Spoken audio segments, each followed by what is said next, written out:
My name's Dave Dubeau, founder of MoneyPartnerFormula.com, and this show is built for everyday real estate investors who are actively doing deals and looking to scale using other people's money. So if you're an active real estate investor and you want to get featured on this show to talk about your own real estate and capital raising experiences, then just go to daveinterviewsyou.com. Now let's get rolling with this episode, and remember to subscribe for daily interview content. Hey folks, welcome back. Today we got another special guest zooming in from LA. I'm going to steal your joke here, Cowboy Joe.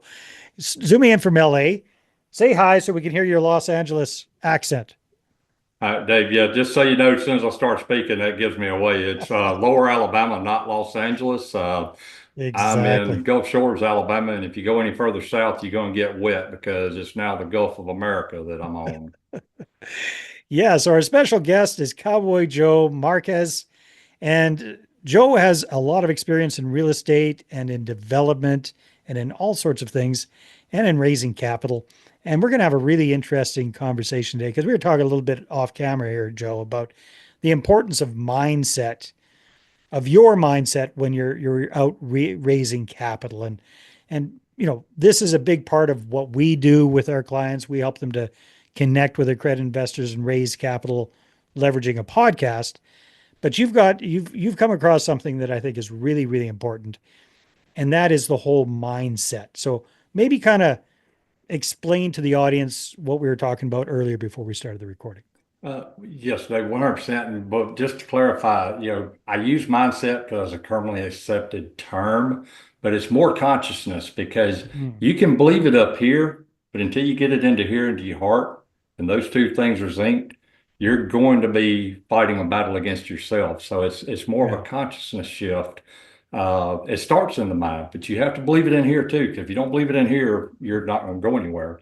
And as we were talking off camera, one of the biggest shifts somebody can make when they're raising capital is you're not asking somebody for money. You're presenting them with an opportunity for their money to make money. So you're not asking for the money, you're presenting them an opportunity. So it swaps over from you asking for something to you giving somebody something. And that's a huge shift. It doesn't sound big, but that's a huge shift. Well, it is. And the reason I think it's so important is because I've seen it for years. I mean, I've seen it where people it almost appears like they're going out with their hat in their hand looking for a handout when they're offering their investment opportunity to somebody. It's almost like the other person's doing them a massive favor by investing in their deal. So easier said than done to switch that mindset. And you talked about not even just being mindset, being consciousness. So let's go down that path. How do we go from just kind of getting it intellectually to really believing it in our core? That's where you got to look internally. Yeah. Most people look externally. Everything comes from the internal. And you've got to basically look at your track record, look at your wins. Most people focus on their losses. Your wins are way more critical. And think about it from a sports analogy. Baseball. A batter that hits over 300 is going to make it to the Hall of Fame. Well, that's only 30 out of 100 at-bats that they actually are successful. Yeah, they're only successful 30% of the time. They fail 70% of the time. 100%. Yeah. Babe Ruth set the home run record. He also had the strikeout record. So you're going to have strikeouts. The key is focusing on the returns, and when you have been successful, and believe in yourself. That's where it starts. Any salesman will tell you, you have to have belief in your product. Well, as an investor, your product is yourself, your projects, whether it's fix and flip, whether it's land development, which I'm land development. You have to have a belief in yourself, your ability to take that project to completion and the viability of that project. Once you have that belief in that, the shift is easy. Then you are giving people an opportunity that you legitimately believe in. Okay, well, that makes a ton of sense, Joe. And what if somebody's listening or watching this right now and they're going, yeah, that makes sense, but it's been a rough couple of years. I've been getting beat up pretty bad, and my confidence is down in the dumpster right now. So how do you help people like in that situation get back on that horse? That's a How do you great like that for a question. cowboy analogy there, by the way? That's an excellent cowboy analogy. That's a fact. That's one of the biggest things in life is it's not you're going to get thrown. It's not trying to make it through life without getting thrown. It's how quick you get back up. Yeah. Um, and I can speak from 100% experience on this because 2008, I was riding high on horse and got knocked completely out of the saddle, lost close to $100 million, Jeez. went completely broke. And it took me a little while to get up from that. I wallowed around for a while, but Yeah. then I realized that that de defeat was only a defeat if I quit. As long as I got back up and started again, yeah, I had no money whatsoever. I actually owed way more than most people can even think about, but I still had all that knowledge and ability to be able to do it again. I just had to believe it and make that mindset shift that I wasn't asking people for money. I was presenting with an opportunity that I believed in, and their money was going to help me make money, but it was also going to make them money. And Yeah. it's just, again, it's going back to the internal, looking at and comparing both your successes and your losses. And most people focus on I lost. They don't look at their wins. And like we Yeah. talked about And they just earlier, kind of it stay doesn't stuck. take that big of a win percentage to be successful overall in anything. Yeah. Yeah. Very, very well said. So, yeah, that is a trick. It's so do you have any kind of shorthand suggestions for people like on how to keep focused on the positive, on the wins more than the losses? Like how do you because everybody kind of has ups and downs. So how do you get yourself back up, you personally, Joe, when you are feeling down about something? Well, two things, and these come from different mentors, but one of the biggest is failure and success are the exact same thing. They're nothing but progress, they're feedback. Failure Hmm. is feedback that you're making progress possibly in a direction you don't want to go in. Success is feedback that you're moving in the direction that you want to head in. The key is to have a mission in life, know where you're going, and then just realizing that every moment in time is nothing but feedback, whether you're progressing toward that mission or you're moving away from that mission. And then the other side of that is every moment in the universe is in balance. Our perception is what sees the imbalance. So when we fail, that's our perception. If we actually can go back to that moment and look at it objectively, we can see there's both sides to that moment. There was success and there was failure. Same Yeah. thing with the successes. When we see success, there was also failure. And what's hilarious is our success moments usually keep us stuck more than our failure moments because we were successful. We won the high school state championship, Al Bundy. Now he sits on the couch watching TV and he's a woman's shoe Yeah. salesman, but he's still stuck at that positive success.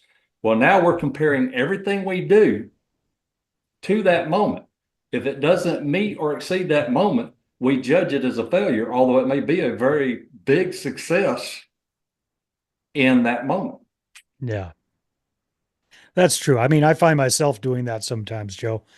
I was just thinking like with some gray hairs on my head at this point, looking back over life, a couple of marriages, challenges with businesses, challenges with properties, all this kind of stuff. And you look back and how much things sucked at the moment, but now in the cold, hard light of a few years or decades later, well, you know what? That really was a good thing at the end of the day, losing that relationship, that partnership, that deal, whatever. I learned, as long as you learn something from it and you don't make the same mistake too many more times, like you say, you're progressing. That's it. And in retrospect, the moments that were the worst moments of my life turned out to be the best moments of my life. And they are Yeah. what built me into the person that I am today. And I Yeah. love the person I am today. I'm grateful for where I am in life. Yeah. That's beautiful. I'm noticing a couple of books that you got behind you there. Joe, do you mind sharing what you'd like to write, what you've written books about? Yes, I've written two. Dirt to Wealth is about land development, and it basically removes a lot of the myths around land development, such as You have to be big to do land development, and that you have to go all the way through. There's Mm, actually multiple exit points in the process of land development to where you can still make money as long as you're adding value throughout each step of the process. But the bigger focus in Dirt to Wealth is the importance of building relationships, and that it's the relationships that move you forward in life. And that's from the secretary that's at the Planning and Zoning Commission to the actual planning and zoning commissioners, city councilors, people like that. Um, because the relationships, you've heard the saying, it's not what you know, it's who you know. yeah. Well, it's more importantly than that, it's not who you know, it's who knows you and who likes you. Because there's Mm, people that can know you and not like you, and you're not going to get very far. It's who knows you and who likes you. And I'm not saying be a people pleaser, because trust me, I can polarize people real quick. But you are the people that are like-minded that want to help you move forward will gravitate to you as long as you're authentic. And then the other one is Cowboy Wit and Wisdom. yeah. And my publisher made me change the subtitle because he didn't think it, I thought it was hilarious. And that's What basically was the original one? Let's hear what the the original. original subtitle was Cowboy Quotes Translated for Normal Folk. Okay. And what did he make you change it to? Because that sounded pretty good to me. It's Cowboy Wit and Wisdom, the whole shooting match. I liked your version And way better, man. that book was 200, between 250, 260 quotes, and he's got me working on getting it to 365 quotes so that we can One print a day. a 365 where you can have a quote a day book. Oh, that sounds like a But lot of fun. Yeah. I wrote that book because I had a lot of people like, I'll say something off the wall and they're like, well, what exactly do you mean by that? And then I'd have to stop and explain it. So it's basically translating some of the things I say into regular knowledge. Uh, Non cowboy well, talk. and Yeah. one is love is great, but don't drop your rifle to hug a grizzly bear. And that basically, that's pretty, to me, self-explanatory, but some people you still have to go a little bit deeper. And that's basically, you love everybody, Yeah. but you set boundaries. Just because you love somebody don't mean you have to have them in your life and interact with them. You can love them, let them be who they are, and you've got those boundaries. So Mm. that just don't drop your rifle. Then another one that I try to keep in mind is don't let your hummingbird mouth overload your alligator ass. Actually, I said that Okay. Well, backwards. It's, I love that. I actually said that one backwards. Don't let your Okay. alligator mouth overload your hummingbird ass. Meaning a Okay. big There you mouth go. can overload. And I was going to ask for a translation on the first one, yeah, but this one's making more well, sense now. yeah, that one makes a lot. I got that one backwards. Yeah. And I'm well endowed in the hindquarter area. I can walk by and make a quarter horse jealous, but my mouth can still overload my butt sometimes. So I try to keep that one in mind. Oh, that's good stuff. So Joe, we haven't spoken too much about what you do with real estate, but development is a big part of things. So kind of give us a little snapshot as we are right now, almost mid 2025. What are you working on these days? What kind of development deals? Where are they located? Just out of curiosity. I've got an active development in Gulf Shores, Alabama, Baldwin County, Alabama, and that's a commercial building that's going to be a duplex commercial. It's going to have 2 units. And that one is just pretty much a small project to stay active in. I do a lot of consulting on the development side of stuff. Okay. And Yeah. I have projects from Hinesville, Georgia to Sacramento, California. I'm doing a lot of focus on veterans housing, Hmm. short-term housing, and transitional housing. So what is that? Uh, Just paint me a picture of what veteran short-term housing looks like. Like when it's built out, what does it look like? well, it's a couple of different things. A lot of it's multifamily, where it's multi-story, like apartment style living, Yeah. and the veterans program has vouchers that they can help to get veterans off the street immediately. So are And these then kind of we like work studio apartment type things? Is that kind of what they look like if I'm trying to two picture? bedroom, two bath. If they do have family, There's a mix of there'll be a couple of 3 bedroom, 2 bath, Oh, two okay. bedroom, 2 bath, and then some 1 bedroom, 1 bath. It's a mix of those 3 units. And Got it. then what we do is we get them off the streets. We also try to set up vocational education to where they can learn a trade like HVAC, electrical, plumbing, different things like that, to where they can start learning a trade and develop it. Then we try to get them into more of the affordable housing and transition them over to that where we can carry mortgages, things like that. And Okay. So like how long are these how long are people typically staying in these properties, the short-term version? the short term is usually 6 months to a year. Just help them get back on their feet and get Get things them on their rolling again. feet and get them to and work with them on getting them skills, real life skills, and adjusting the mindset to Yeah. where they can. Because most people don't need a handout; they need a hand up. Yeah, yeah. Especially vets, man. I mean, my goodness. And Yeah. well, I do a lot of consulting on companies with helping vets because my belief is that anybody that signed a blank check up to and including their life for this country deserves all of our respect and help that we can give them. Most definitely. I mean, and why are they coming back so screwed up? That's the whole thing, right? I mean, unfortunately, that it's not just in the States, here in Canada, it's the same thing. The government's not doing the job it needs to help them get their heads straight when they're getting back home. They're good at training them up to go do what they need to do, but yeah, the support afterwards isn't where it needs to be all the time. So that's great. So have you completed some of these projects already, or is this kind of in the books? We're right in the development phase. We're in the process of getting approvals on the Hinesville, Georgia one. We've got one Yeah. in Houston that we're getting approvals on. The one in Sacramento is in conjunction with the city, and they're waiting for us to get one out of the ground to show the proof of concept, Yeah. and then they're ready to go immediately.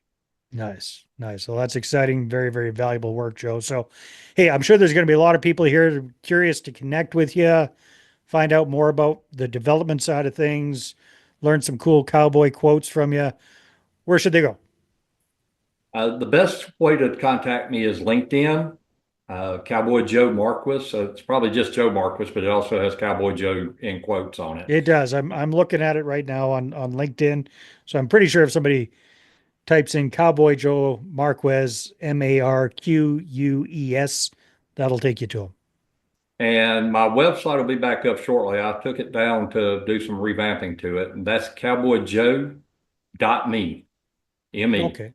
Emmy. And Cool. that'll be back up probably within the next 2 or 3 weeks. Well, that sounds great. Well, hey, Joe, it's been a pleasure meeting you. Thank you so much It's for been being my on the show. pleasure. I love doing these shows. I hope I add value to your customers Well, you and your added value to listeners. me, and we had fun. We had some laughs and learned something. So it's That's what it's great. all about. That's it. That is. All right, my friend. Thanks for joining me on the show. And everybody, thanks for tuning in. And we'll see you on the next one. Take care. Hey there. I really hope you enjoyed that episode. And as always, if you want to listen to more daily interview content, make sure you subscribe. And if you're an active real estate investor and you're doing deals and you'd like to get featured on this show, then just head over to daveinterviewsyou.com.